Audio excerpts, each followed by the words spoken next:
안녕하세요. 유쾌한 유리스마. 안녕하세요. 박노학입니다. 네, 오늘은요. 알짜배기 정보만 굵고 짧게 전해드리는 유리스마 10분 특강을 준비했습니다. 우리 박노학 사범님 잘 지내셨죠? 네. 잘 지내셨죠? 네. 네. 정독, 다독, 지금 우리 아이에게 필요한 독서법은 어떻게 됩니까? 라는 큰 제목으로 네. 할 건데요. 첫 번째 질문, 양으로 승부하는 다독과 한 권 읽어도 꼼꼼하게 읽는 정독, 의견이 분분한데 어떻게 책을 읽는 게 좋은 겁니까, 선생님? 저는 그렇게 말씀드리고 싶습니다. 결론을 말씀드리면은 네. 정독만이 바른 길이다라고 말씀드리고 싶습니다. 바른 길이다. 네. 정독만이. 정확하게 책을 읽지 않으면 현대 사회에서 책을 읽지 않은 것과 네. 진배 없다고까지 말할 수 있습니다. 아, 읽지 않은 것과 진비없다.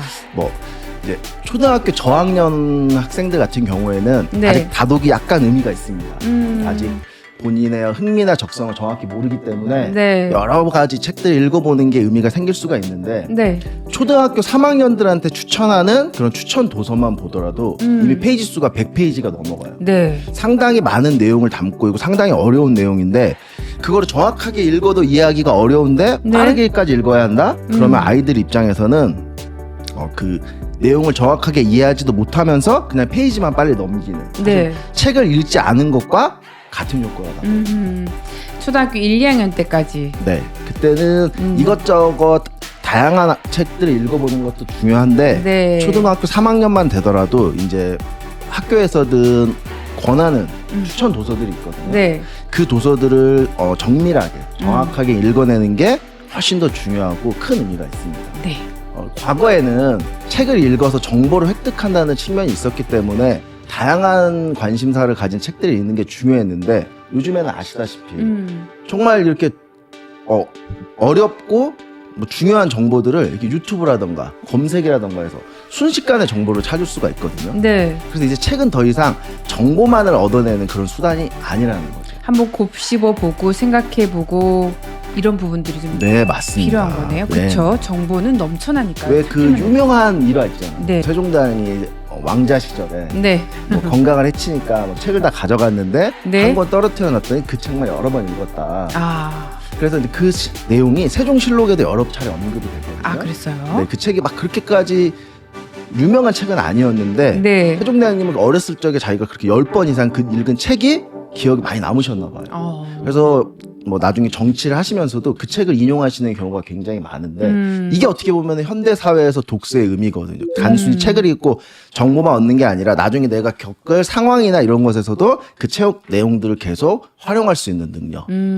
사설을 읽는 것도 도움이 된다라고 하셨는데요. 네. 네. 그것도 말씀해 주시죠. 저는 그러니까 사설을 읽는 거는 일장일단이 있다고 생각합니다. 일장일단이 있다. 네, 근데 요즘에서 치자면은 단점이 조금 더 부각되는 시대인 것 같아요. 왜죠?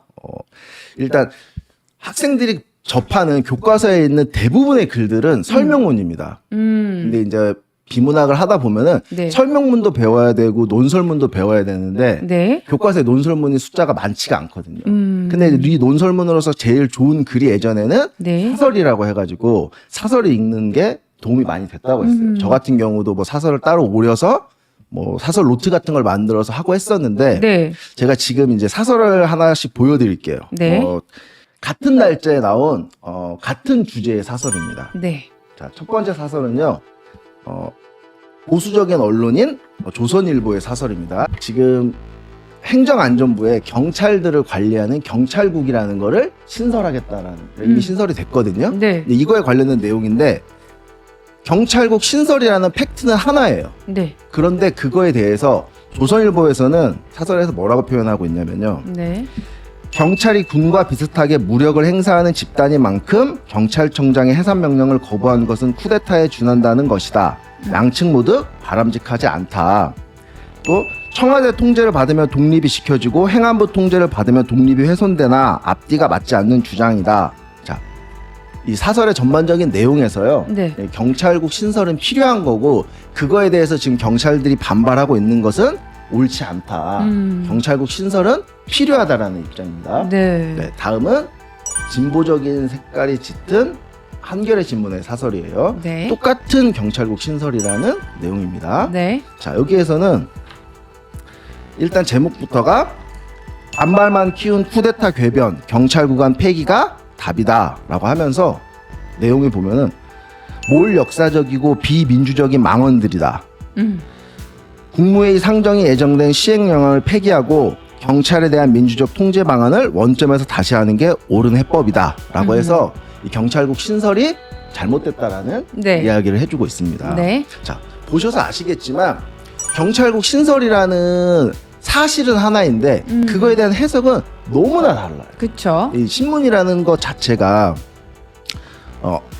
신문 발행하는 신문사의 논조에서 벗어나기가 어렵거든요. 그래서 만약에 학생들이 사설을 공부해야 된다면은 어떤 특정 신문 하나의 사설을 읽기보다는 그렇네.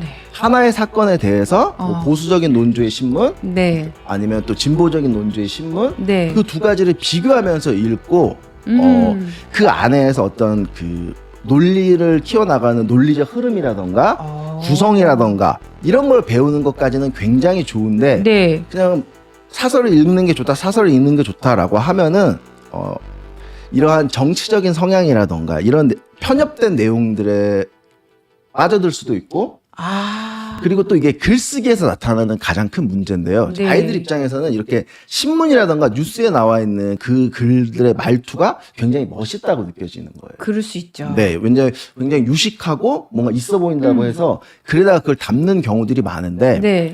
이 신문이라는 거는 만연체라는 화법을 사용하는 거거든요. 네. 굉장히 애매모호하고 책임으로부터 조금 벗어날 수 있는 화법. 그래야죠. 빠져나갈 구멍을 딱 네, 맞습니다. 만들어놔야지. 네, 나는 이렇게 생각한다가 아니고 네. 있다고 혹은? 본다. 네, 그렇죠. 생각할 수도 있다고 본다라고 하는 네. 이게 이제 굉장히 만연체인데 사실 그러니까. 글쓰기에서는 아주 좋지 않은 방법입니다. 나쁜 거죠. 네, 맞습니다. 나는 이렇게 생각한다. 이러이러하기 때문에 네. 라고 하는 원인과 결과와 자기의 주장이 명확하게 드러나야 되는데 그럼.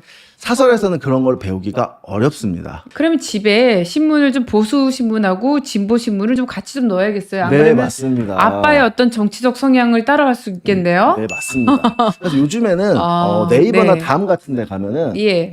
자기가 지정한 신문사의 신문 내용을 화면에 다 볼 수가 있어요. 아, 그렇죠. 맞아. 네, 그래서 특정 어떤 한 신문사나 특정 성향을 신문을 읽기보다는 네. 다양한 시각을 보고 거기에서 정보도 얻고 논리의 전개가 어떻게 되는지도 보고 이러한 측면에서 접근을 한다면은 사설 읽기도 충분히 도움이 됩니다. 아, 그렇군요. 거기까지 생각 못 했네요. 네.